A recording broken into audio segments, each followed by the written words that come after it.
В каких домах жили наши предки? Ну, сохранившихся домов-то нет. Мы находим только следы этих жилищ. А рядом с жилищем еще хозяйственные постройки должны быть, и есть они. Вот.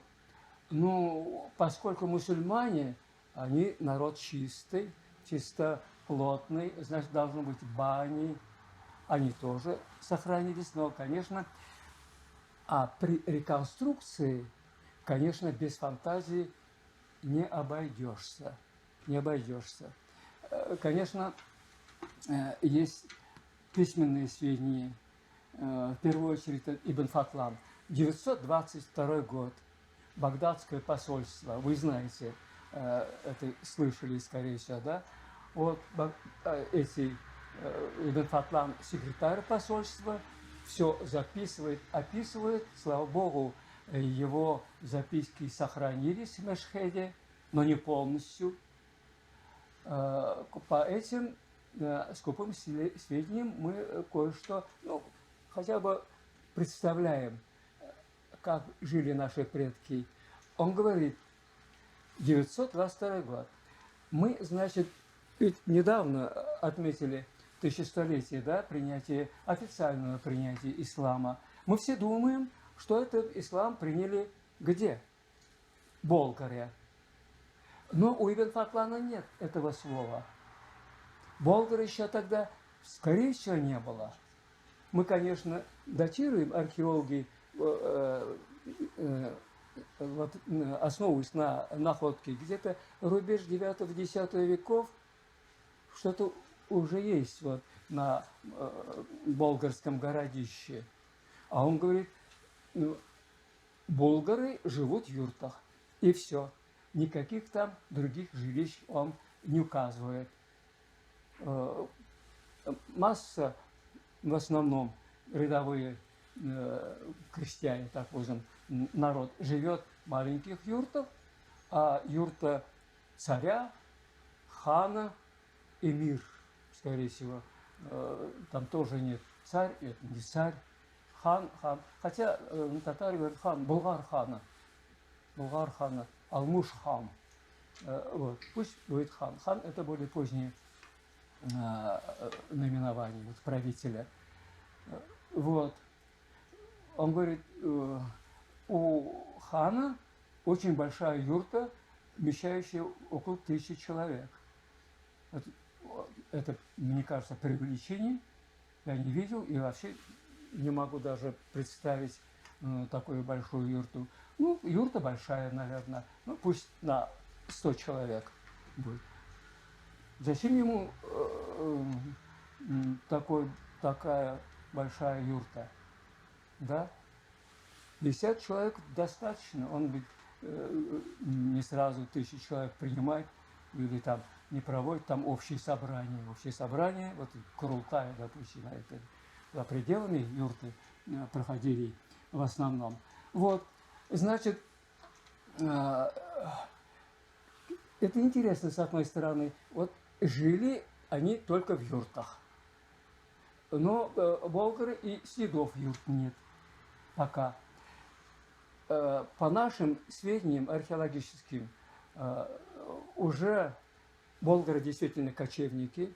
Они пришли сюда где-то в конце 8 века даже. Правда, этого времени памятников у нас нет в Татарстане. Есть они в Самаре, Самарской области и в Ульяновской области.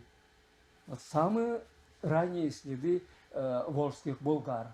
Болгари, если они там приняли ислам, есть еще другие предположения. Сейчас уже официально так принято, но не научно. Вот. Я вообще считаю, что болгар в другом месте находился. С Альфредом Хасановичем Халиковым. Слышали это имя? Знаете, наверное, да? Вот. Он мой учитель. Вот. Но в Беляре я в каком-то 75-м, нет, 78-м году, я забыл уже, это не имеет значения, следы юрты нашел.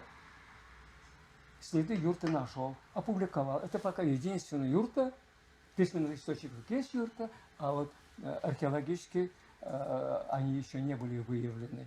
Нашел, но во флешке нет. Искал, не нашел это изображение, рисунок. Но я могу показать, ну, покажу, наверное, еще вот книжки небольшие. Я принес с собой. Это следы юрты, я вам покажу. А потом уже где-то во второй половине, можно сказать, X века уже жили таких стационарных жилищах, можно сказать. Юрта тоже стационарная. Это не такая передвижная юрта. Вот. Это уже от юрты переход к стационарному жилищу. Юрта непереносная. Вот следы этой юрты я вам покажу. Срубное жилище уже авторы IX века, то есть второй половины X и начала XI века, Ал-Балхи, Ал-Истахри, это арабские авторы. Арабские авторы. Путешественники, купцы, географы, они говорят, болгары живут зимой в срубных домах, а летом расходятся по войлочным юртам. Вот переход. X век – это такой переходный период.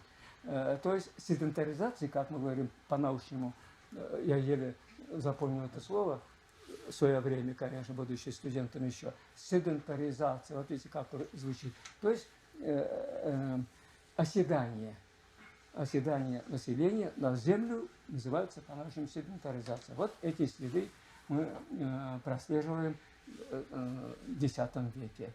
Но еще эти юрты существуют. Образец, у кого взяли, вот срубные дома появились. Конечно, у местного населения. Предки марийцев жили, предки удмуртов, предки, то есть финно-угров, этих мордвы. Там много лесу, конечно, они жили в срубных домах. Знали, умели. Вот у них заимствовали они срубные жилища. Ну, хорошо. Вот археологи, когда беляри, это очень сложная тема, жилища, находим, допустим, квадратные формы яму, там кирпичи от печи, скорее всего, да, и бытовой инвентарь. Вот это для нас остатки жилища, и мы думали, что болгары все-таки жили или в землянках, или в полуземлянках, в Средневековье, и население Древней Руси, и финно-угры, и, скорее всего, я думал, и болгары, скорее всего, жили вот в этих полуземлянках. Или вот нижняя часть сруба опускается на котлован, сруб и верхняя половина. Размеры не очень большие, 3 на 4, 4 на 4, то есть 16, 20 квадратных метров. Однокомнатные все. И потом вдруг я очень тщательно я начал сомневаться, почему, а где же наземные жилища? Ну, неужели они не знали наземных жилищ? И выясняется, вот этот котлован, допустим, глубиной, метр, или землянка глубиной 1,80 м, иногда доходит до... Это землянка, значит, полностью сруб, стена в земле, а крыша уже на поверхности. Вот и землянка, и полуземлянка. И нашли, то есть я проследил следы. Вот полуземлянка, пусть будет 4 на 4 землянка, котлован. А сверху уже следы нижнего венца или нижних венцов сруба. Тлен. Вот. потом я понял, да, действительно, это мы исследовали, оказывается, только подпольную часть. И сейчас есть в деревнях под полом хранят или картофель на зиму, да, яйца там, еще что-то, другие овощи можно хранить зимой. Вот. Таким образом, получается, мы не совсем правильно реконструировали, оказывается, раньше вот эти жилища. Кстати, сейчас один аспирант из Набережных Челнов занимается жилищем хозяйственной постройки Волжской Болгарии и периода Золотой Орды. Волжской Болгарии, Золотой Орды. Я его просто консультирую, потому что у него другой руководитель. Я говорю, ты не только должен вот изучать все эти археологические остатки, но должен реконструировать, представить нам графическую реконструкцию. Это пусть фантазия будет, но мы должны представить, в каких домах жили эти люди. Вот. Потом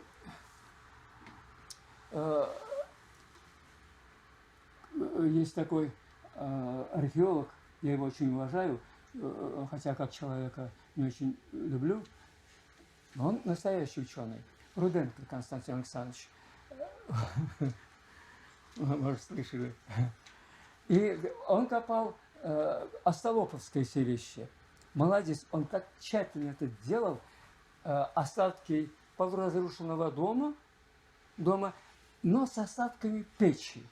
Печь. Вот печь плохо сохраняется, потому что если наземный дом, там печь, допустим, на полу, да, разрушается дом, и печь или исчезает, или оказывается на в котловане, подполье.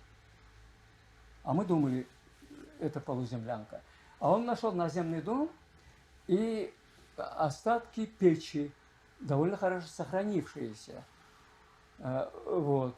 И он установил, оказывается, уже в это время топили не по черному, во всяком случае. То есть дым выходил не из окна, а он нашел трубу, через трубу сквозь потолок, так сказать, наружу. Это 11-й, где-то рубеж 10-11 века. Рубеж 10-11 века. Это своего рода очень такое хорошее открытие. Хорошее открытие. Недавно он семинар у нас был, показывал вот эти слайды свои. Молодец. Это же показывает, в общем, уровень домостроительства у волжских болгар. Ведь у многих народов практически до 18 века топили дома по-черному, жилые дома. А у нас уже... Хотя Альфред Хасанович, когда он копал металлургический район Беляре, металлургический горный, рядом два жилища, он сам выдвинул гипотезу. Скорее всего, эти жилища были, не знаю, на каком основании. Вот отопление было не по-черному, как-то по-белому, что ли. Как это называется? Наверное, да. И плюс еще он нашел следы бани. Баня уже была.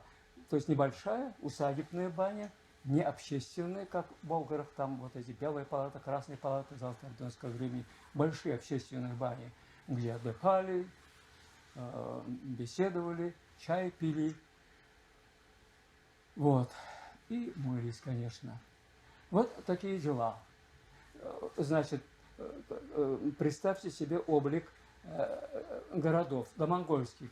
Булгар – это золотоордынский период, это уже настоящая высокая цивилизация, а домонгольское время – это ведь только осели на землю, так сказать, но уже Беляре, домонгол еще, домонгол. Мы исследовали в 1975 году, в 1973 году сначала, потом в 1975 году аэрофотосъемки проводили. Там, значит, обнаружено около 30, Альфред Хасанович доводил до 50, в общем, кирпичных, каменно-кирпичных зданий. В основном кирпичные были здания. Вот. То есть они были. Из этих кирпичных зданий мы вскрыли 4. Альфред Хас, когда я был студентом, еще в 69 году мы копали, начали копать в 69 году. Одно здание кирпичное. У главных ворот, это караван-сарай, может быть, слышал, Альфред Хасан делает караван-сарай, нашли караван-сарай, и так опубликовал. Вот. Потом, значит, открыли мечеть. Вот в прошлый раз я рассказывал, сейчас говорить не буду, потому что о повседневности говорим. Мечеть, большую мечеть, по площади больше, чем мечеть Кул-Шарифа, кстати. Вот. А рядом кирпичное здание. Кирпичное здание – это дом знатного феодала. Вот так условно мы назвали до последнего времени. Потом еще 27-й росток, где-то в 200 метрах к северо-востоку от мечети. Еще одно здание открыли. И уже недавно, буквально, 3-4 года назад, мы начали изучать еще одно, 4-е здание кирпичное. Мы не успели придумать название, что за здание. Я начал работать со знатоком, можно сказать, защитила докторскую диссертацию Зелевинская Эмма Давыдовна. Вот. Я обратил внимание на нее, когда я был оппонентом ее при защите. Вот. И все наши вот эти здания она считает баней. И так доказательно, просто 100%. Мы сейчас все считаем их банями. Условное название «Дом знатного феодала» или «Караван-сарай». Но караван-сарай мы оставили. Баня в караван-сарае. Потому что район, скорее всего, действительно торговый. Так сказать, купцы жили, приезжие. Вот. Значит, это не только город состоял из вот этих жалких, так сказать, срубных домов, а были мечеть в центре. Мы в прошлом году начали уже целенаправленно искать дом правителя, ханский дворец, даже геофизическим методом исследовали. Вот, я говорю, никакой пользы не было. Они говорят, вот здесь здание, а действительно пятно по аэрофотоснимкам. А мы нашли металлургические горные. Совершенно не здание даже, не маленькое даже здание. Вот в этом году тоже будем продолжать искать. Ханский дворец должен быть. Это тем более в центре, во внутреннем городе Беляра. Вот. Но были, в основном, конечно, город состоял вот из этих рядовых жилищ. Жилищ рядового горожанина, можно сказать. Вот. А что касается рядом, допустим, усадьба горожанина, да, там же рядом с домом должны находиться, естественно, хозяйственные сооружения. Они тоже вскрыты, их много. Они очень простые. Ямы, мы делим ямы чашевидные, ямы цилиндрические, ямы грушевидные с расширением в нижней части. Потом есть наземные амбары настоящие, состоящие из 2 камер даже. Мы открыли, сейчас не помню, я их опубликовал, вот эти, потому что они очень интересные. Наземные срубные амбары. А там где-то, больше 50 килограмм, наверное, пшеницы. Обугленная пшеница. Это амбар погиб, скорее всего, в 1236 году. И в обугленном виде зерна сохраняются хорошо. Вот. Вот такие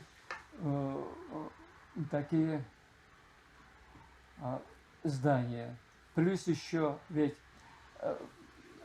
центр, внутренний город Беляра, центр особенно, достаточно далек от речки.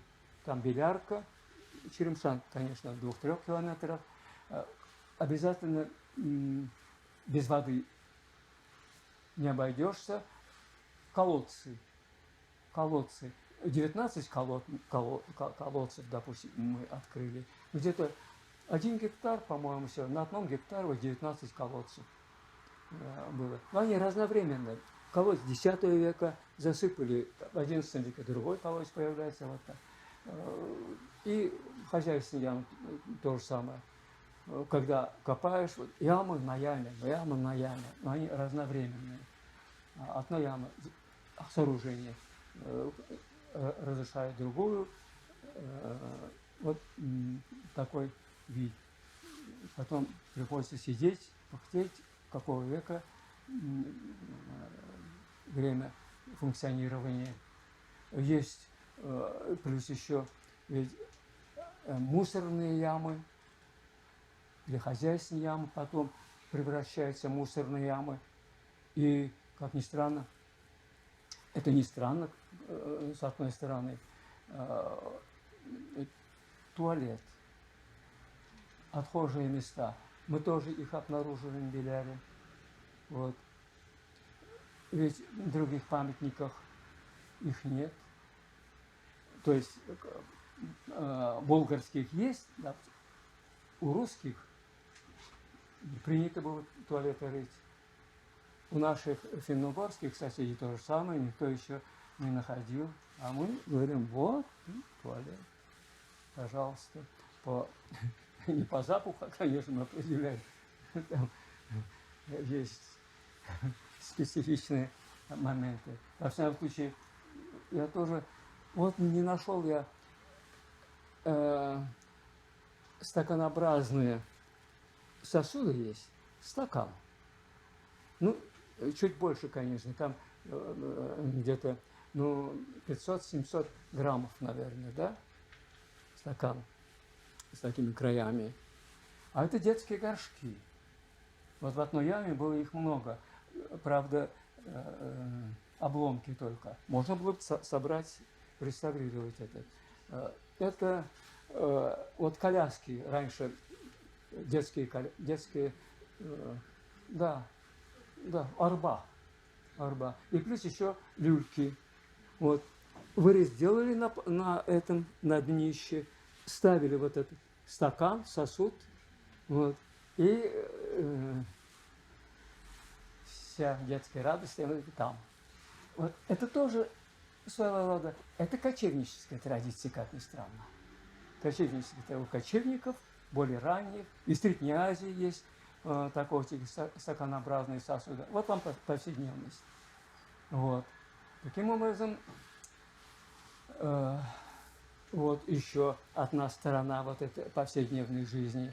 А что касается питания, то меня интересовал вот этот вопрос в первую очередь. Чем они питались? В письменных источниках, естественно, их мало.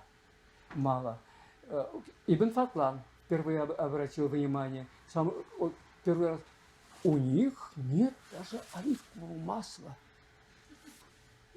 Прямо с удивлением пишет, да, как можно жить без оливкового масла? Вместо оливкового масла они употребляют рыбий жир. Воняет от них, то есть от наших предков. Вот так пишет. Действительно, занимаются рыболовством. Как же? Крючки, рыболовные крючки встречаются, они очень большие. Значит, малый черемшан, часто там даже ёршиков нет. А раньше, наверное, были.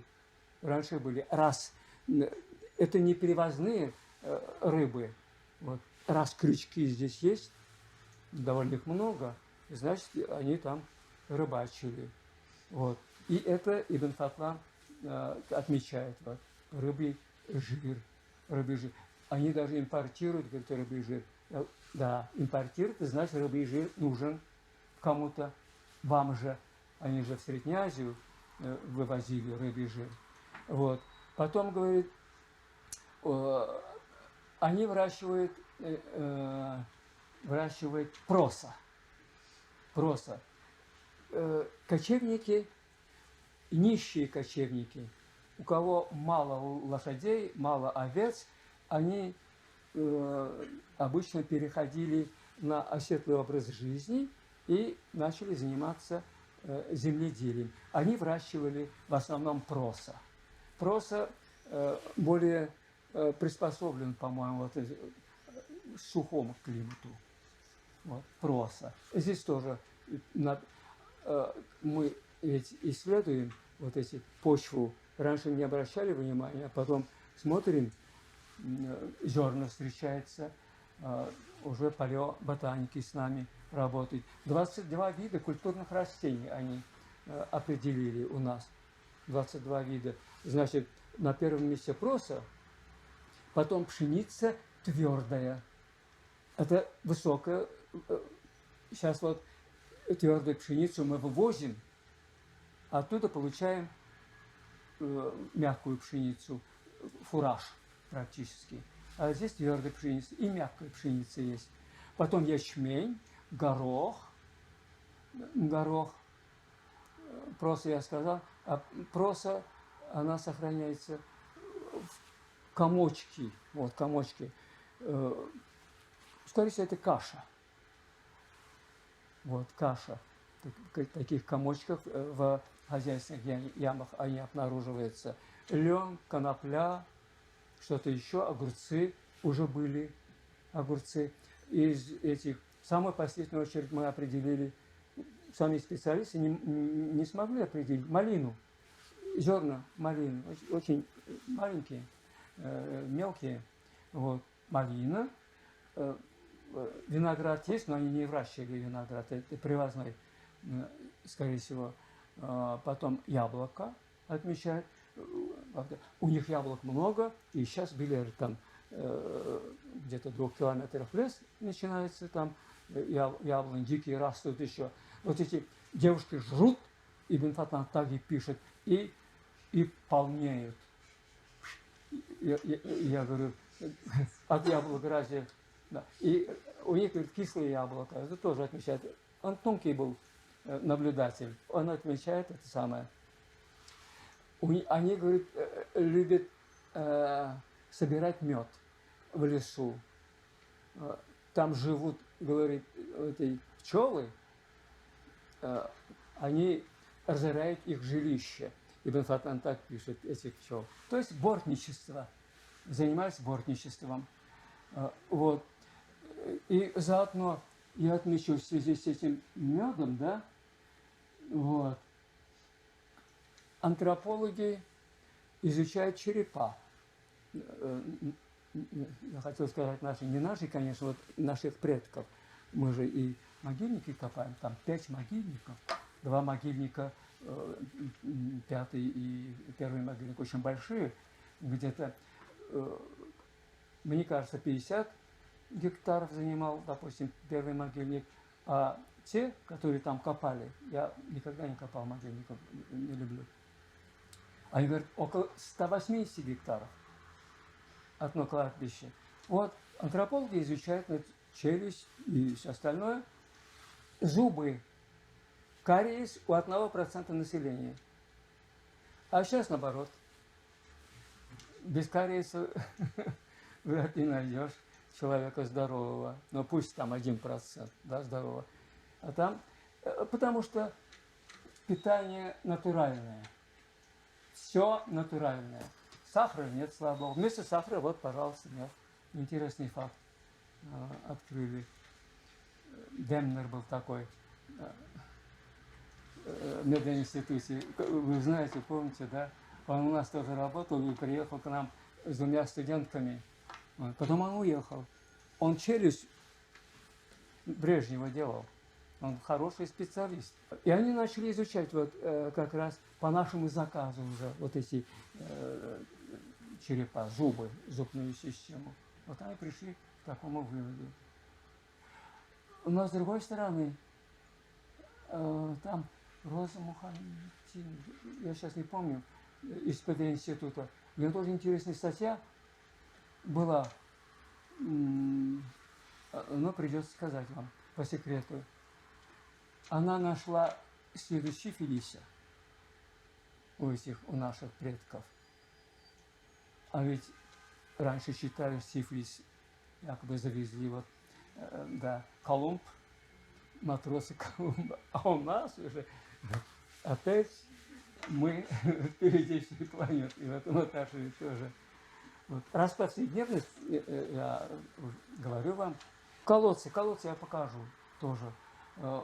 Колодцы мы исследовали, потом я 2 колодца оставил все-таки, потому что студентов жалко, всякое может быть. Колодцы глубокие, представляете себе, сначала огромное пятно, мы начинаем копать, пятно сужается, и потом уже ближе к влажной земле, влага хорошо сохраняет дерево.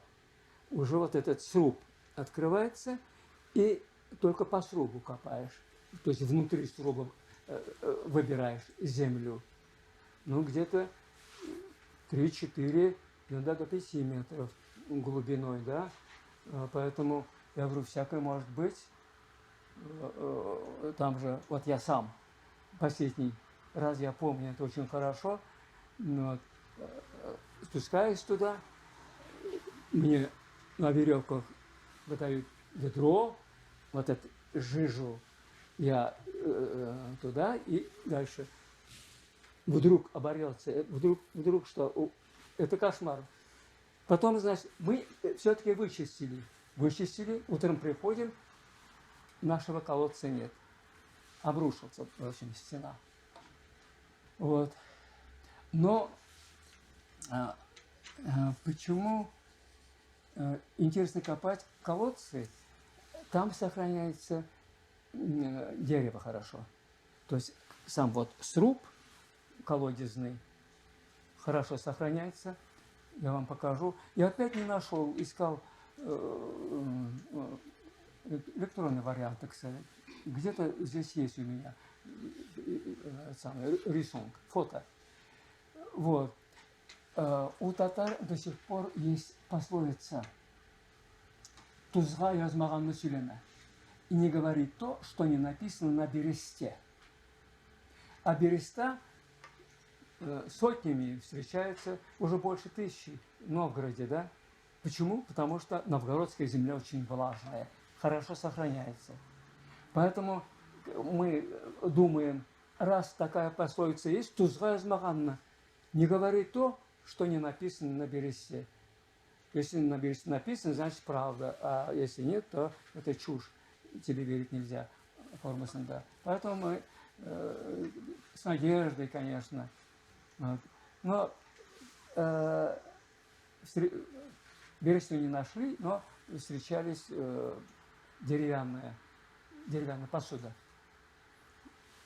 Ялгашка, там корыца есть. До сих пор где я не видел, кстати, эту корыцу. Я недавно был в Беляре, в музее не видел. Это, скорее всего, Болгаре. Корыцы деревянные. Вот, нашли. То есть, вот такие в обычных условиях, культурных условиях в сухом не сохраняется. А там вот можно найти. Что еще? Да, вот стекло, бытовой инвентарь. В общем, у них, я очень люблю вот болгарскую керамику, болгарскую посуду, кувшины, так, не пышный орнамент, но очень изящный такой, красивый орнамент.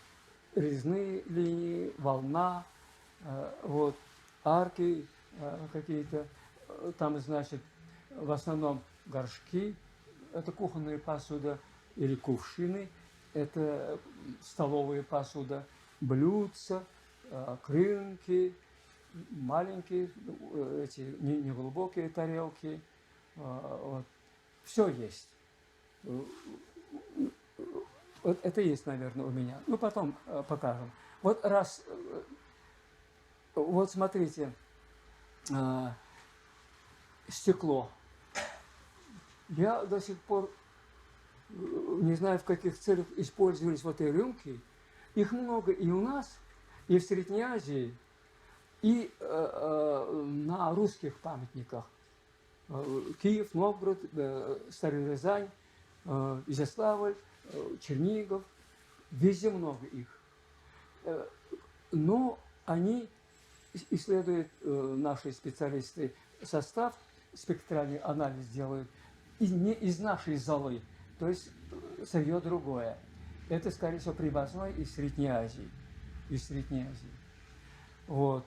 Ну, остальное, вот эти уже наши. Мы нашли, я нашел, но не смог определить какой-то ремесленный, не район, а мастерская, ремесленная мастерская. Вот. Много стекла, что-то не догадался. Ну, много стекла, есть шлак стеклянный, да, но ведь это стеклоделательная мастерская. Вот.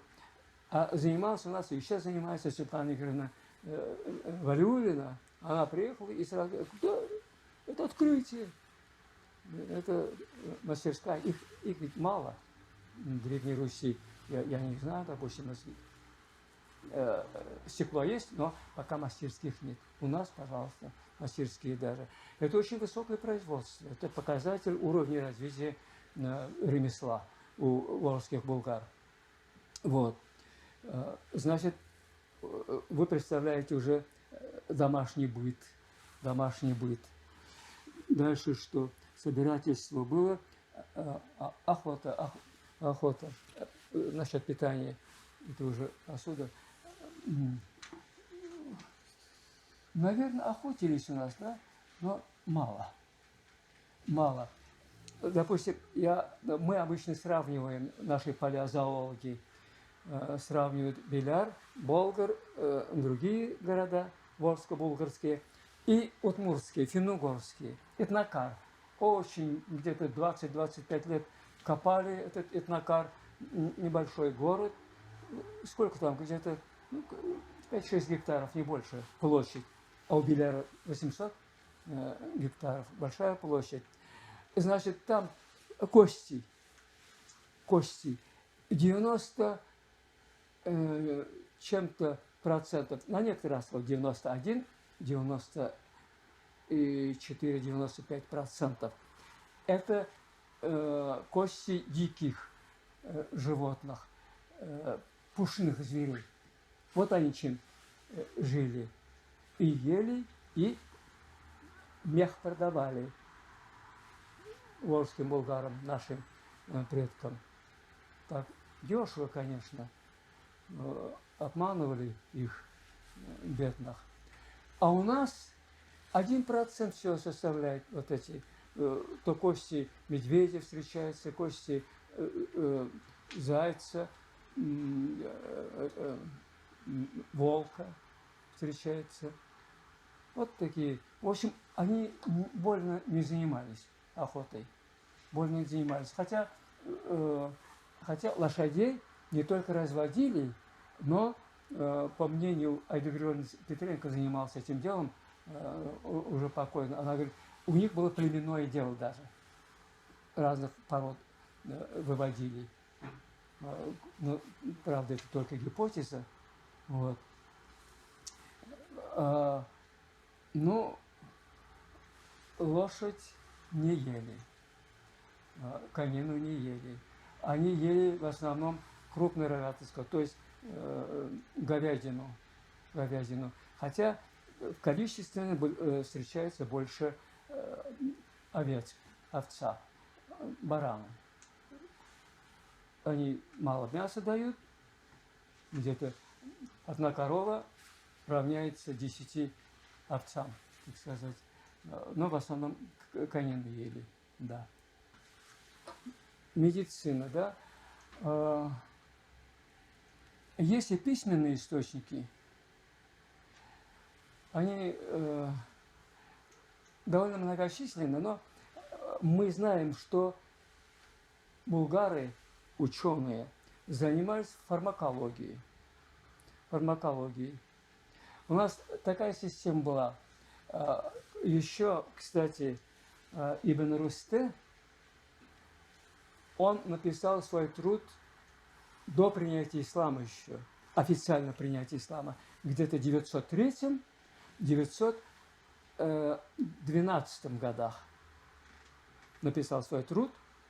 Но материалы, конечно, относятся к более раннему времени. Он говорит, у булгар есть селение, то есть уже постоянное поселение, не только кочевали, получается. А в селениях их есть мечети. При мечетях начальные школы. Муэдзины и имамы. Вот. Этих.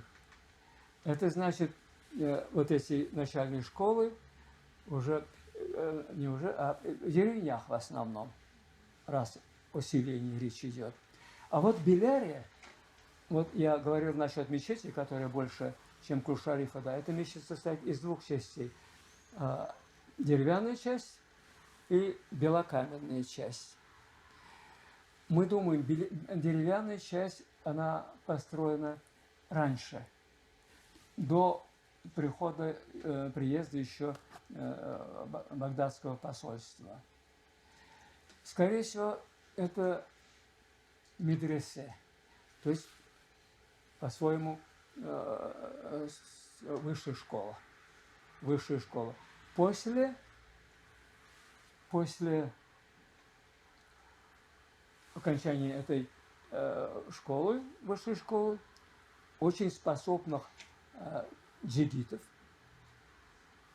молодых людей направляли на восток, в Среднюю Азию, Багдад. В общем, наших ученых знали. Весь мир знал наших ученых. Да, потому что сохранились их не... Вот Ходжа Ахмед Булгари.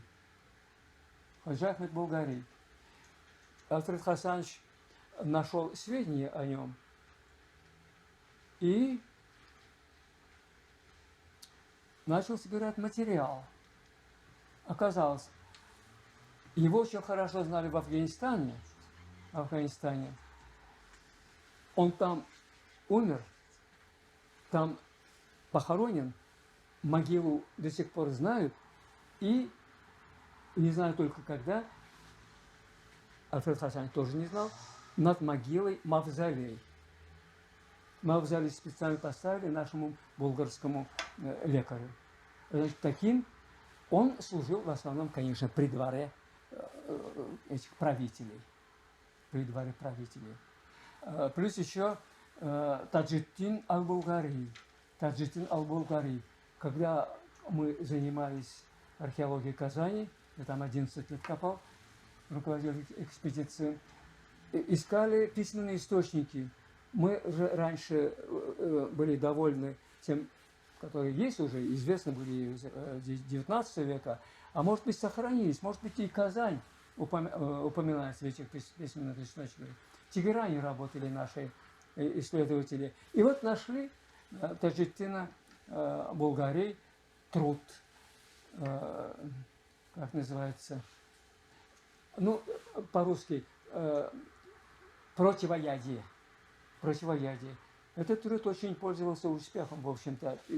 Все другие ученые среднеазиатские и восточные, они ссылаются на труд Тирьяк, Большой Тирьяк. Я вспомнил, вот, так называется Большой Тирьяк.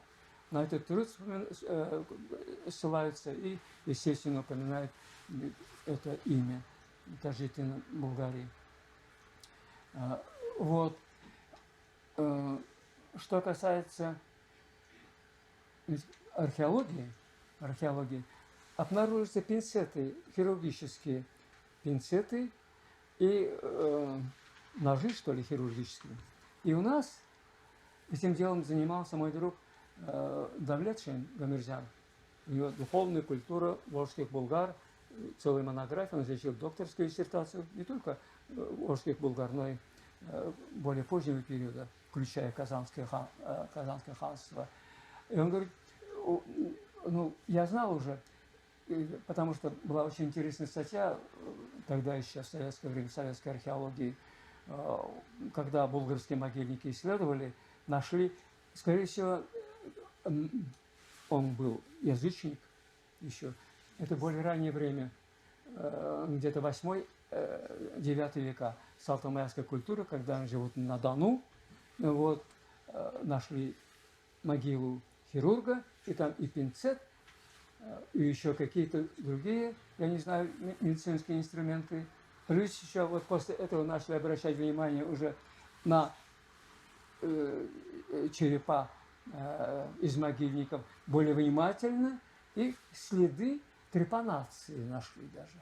То есть они уже умели делать операцию на мозг, можно сказать, на голову. Да. Вот до такой степени.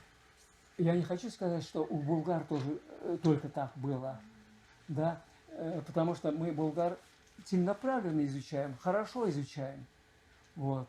И более ранних булгар, которые жили еще вот при Черноморье, при Азовье, на Донских степях, вот. Не мы изучаем конкретно, а украинские ученые и московские ученые, там сам Плетнева всю жизнь занимался, допустим. Вот. А у других тоже, наверное, были свои способы лечения. Кровопускание. Это у Кулгали Юсуф Зулейха упоминается. Кровопускание. У кого высокое давление, уже умели лечить это. И все остальное, наверное. Вот видите, пинцеты, хирургические ножи, трепанации, ножи, булгары, вот это есть. Теперь дальше пошли. Уже в XI веке была написана история болгар. История болгар.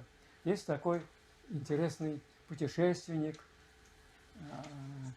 и торговец, и миссионер, распространял мусульманство из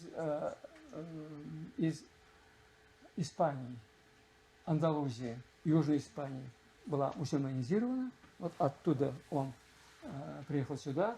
Он жил в основном в этом Саксине, это Нижнее Поволжье. Вот. Но дважды совершал путешествие сюда, к нам.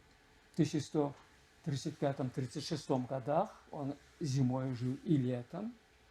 Потом в 1150-х годах из болгар он поехал в Венгрию. Вот. Такой был любопытно очень. Вот он говорит, я читал историю Булгара, и оттуда приводит краткую историю о принятии ислама.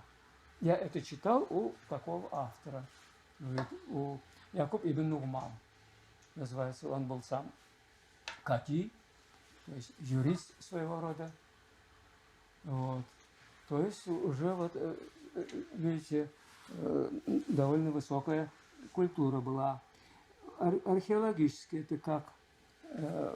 Мы посмотрим, там есть, наверное, еще чернильницы.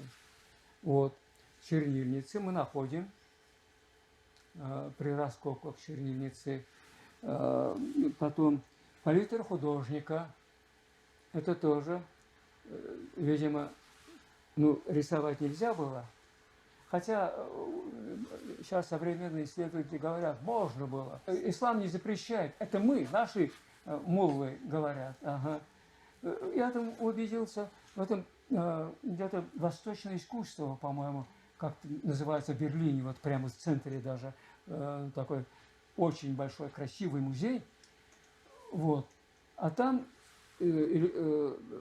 рисунки художников X-XIII веков, до монгольского времени. Рисунки художников.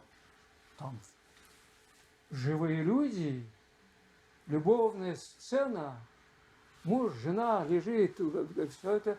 То есть рисовать можно было.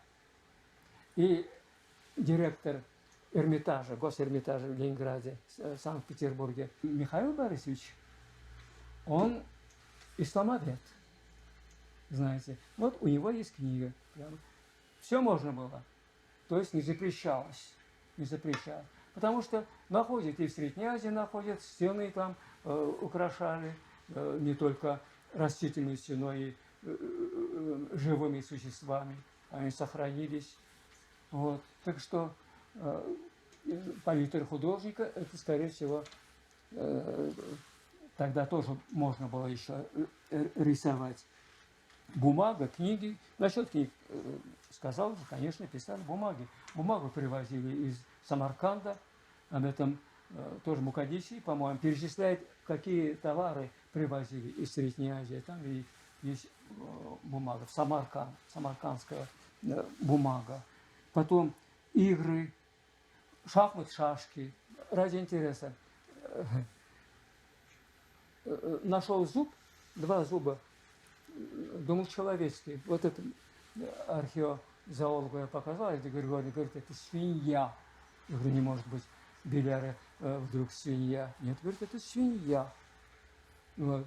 Ну ладно, пусть свинья будет. Мы начали копать, то есть продолжали копать. Там вот в этом жилище мы нашли 6 килограммов янтаря.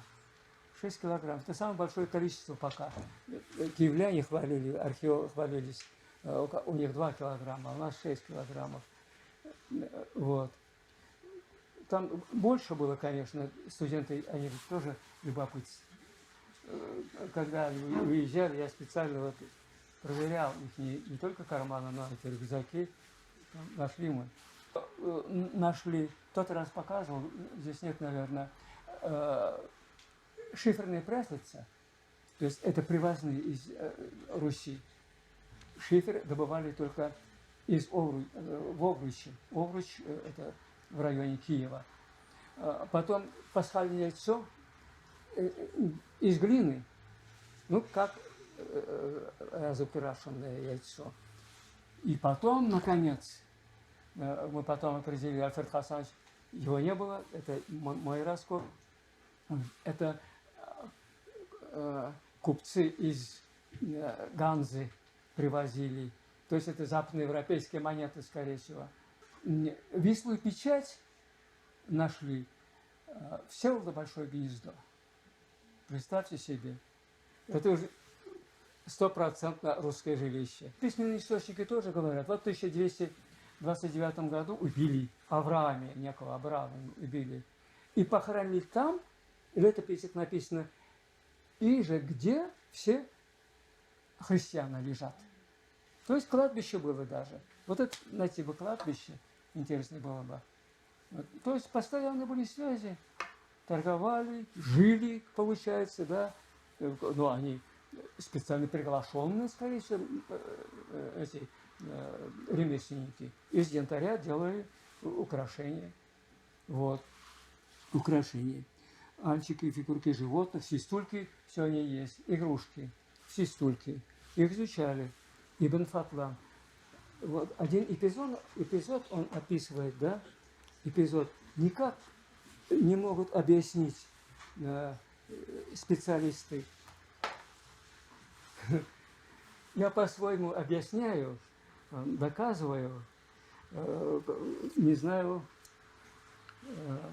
ну, гипотеза. Без гипотез не обойдешься. Вот. Он говорит, Ибн Фатлан я читаю, я видел его в стране Алмуша, столько удивительных вещей, что я их не перечту из-за множества. Как, например, то, что первую же ночь, то есть они приехали только, которую мы переночевали в его стране, я увидел, как перед окончательным исчезновением света солнца в обычный час молитвы небесный горизонт сильно покраснел. И я услышал высоко в воздухе громкие звуки и сильный гомон. Тогда я поднял голову, и вот недалеко от меня облако красное, подобное огню. И вот этот гомон и эти звуки исходят от него. И вот в нем подобие людей и лошадей. И вот в руках отдаленных, находящихся в нем фигур, похожих на людей, луки, стрелы, копья, обнаженные мечи. И они представлялись мне тогда совершенно ясными, то лишь кажущимися, то совершенно ясными, то лишь кажущимися. И вот рядом другой, подобный им, черный отряд, в котором я увидел также мужей, лошадей и оружие. И начал этот отряд нападать на тот отряд, как нападать эскадрон на эскадрон. Мы же испугались этого и начали просить и молить, а они, жители страны, смеются над нами и удивляются тому, что мы делаем. Мы долго смотрели на отряд, нападающий на отряд. Оба они смешивались вместе на некоторое время, потом оба разделялись, и таким образом это явление продолжалось некоторую часть ночи. Потом оно скрылось от нас. Вот это, что это такое? Что это такое? Мне кажется, это спектакль. Это спектакль. Вот представьте себе, эти вот наши гости сидят где-то внизу, там гора, и специально оборудованная, в общем-то, свет, музыка и два отряда, которые сражаются между собой. И еще человеческие голоса. Иначе как объяснишь все это? Я поэтому говорю, наш театр возник еще в это время. И потом, тоже интересно, вот я принес с собой журнал «Сахна», вот когда ко мне обращались, я написал, это не статья, это самое, интервью. Театры уже тогда существовали. Театр теней, Шауля театра, театр теней, кукольный театр. Вот доказательства. Амар Хайям. Но он жил в X-XI веках. Амар Хайям, да? Из его стихотворения. Мы послушные куклы в руках Творца. Это сказано мною не ради словца. Нас по сцене Всевышний на ниточках водит и пихает в сундук, доведя до конца.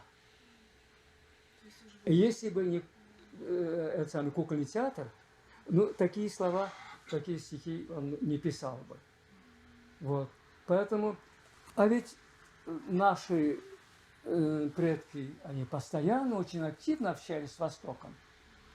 Приезжали сюда, они сами ездили туда. Много доказательств этому. Поэтому, я думаю, они уже, ну, по-своему, знали вот эту часть только тоже. То есть искусство. Вот у меня все практически. Можно продолжать, конечно, но исследовать надо. Вот эти, видите, очень такие, я все письменные источники сообщил. Вот, их мало. Археология, их надо еще изучать. Мы сейчас очень внимательно следим за этим. Вот. И все, вот, что я сказал, что я накопил, хочу в этом году, если успею, в качестве статьи оформить. Конечно, с гипотезами, пусть изучают вот эту. Сейчас это достаточно актуально. Раньше ведь тоже историки, они что изучали? Социально-экономическое положение, внешняя политика, революционное движение. А народ как жил, никого не интересовал. И я, когда мне предложили читать лекции, историки не нашли, что ли? Наверное, историки не нашли. Мне предложили, тогда еще педуниверситет отдельно существовал. На 3 года до Петра I читал, вот средневековую часть. И я обратил внимание как раз, как народ живет. Я написал статью. Я же педагог, в общем, 2 года работал, только 2 года пришлось, к сожалению, работал в школе. Вот. знаю учебники, потом до самого последнего времени интересуюсь, что пишут учебников. Постоянно вот о волжско-булгарском периоде. Волжско-булгарский, вот 10 начало 13 века. Нападали булгары, русских города жгли, убивали, туда-сё, кошмар. Я начал исследовать, уже как ученый. Все буквально летописи изучил, выяснил 15, вот за это время 15 походов всего. Всего и с этой стороны, и с той стороны. Из них 11 со стороны Руси. 4 оборонительные войны наши. Ну, правда, они были 2 раза. Не знаю, причины не указывается. Вот. Но меня утешает то, что в то время эти войны ведь не такие уж грабительские. Пришли, ушли. Самый в 1183 году все большое гнездо собирает войско, и на Беляр нападает. И вот этот печать мы нашли, все большое гнездо. Вот археология, вот, доказательства. Да, вот это тоже надо учесть, да. Вот повседневность вам, повседневность. А Татищев, он отец русской истории, Василий Никитич, он написал ведь историю России с древнейших времен. Он прямо, сейчас не помню, но примерно. Булгары, они никогда не занимались войной. Они строители, они купцы. Вот. Когда Алексей Петрович Смирнов начал Булгаровед, он тоже пишет, плохо воевали они, но умели оборонить, то есть защищать свои города. Вот. На это обращал. А я, когда вот написал эту статью, она опубликована в трудах Эрмитажа, вот эти 15 походов, все туда-все, я обращаю внимание, все-таки, это очень интересный эпизод, конечно, но мирные договора составляли, торговые, они сохранились, торговали, наши жили в Суздале, дом Булгарина, там 2 горна, Седов нашел, академик, археолог, 2 горна, булгарские горны, то есть там они гончарным делом занимались. Вот на что надо обратить внимание в последнее время. А когда уже начинают тебя, вот они булгары такие, они щеки, конечно, надо вот это показать. Они не такие. А в общем, надо обращать внимание вот это на мирные события, так сказать. У нас их много. Мы испокон веков вместе. Я постоянно говорю, что русские, что татары, они все дети одного Бога. Им нужно что? И раньше, и сейчас работа, спокойная жизнь, не война, жениться, воспитывать детей, и все. Повседневность тоже это показывает.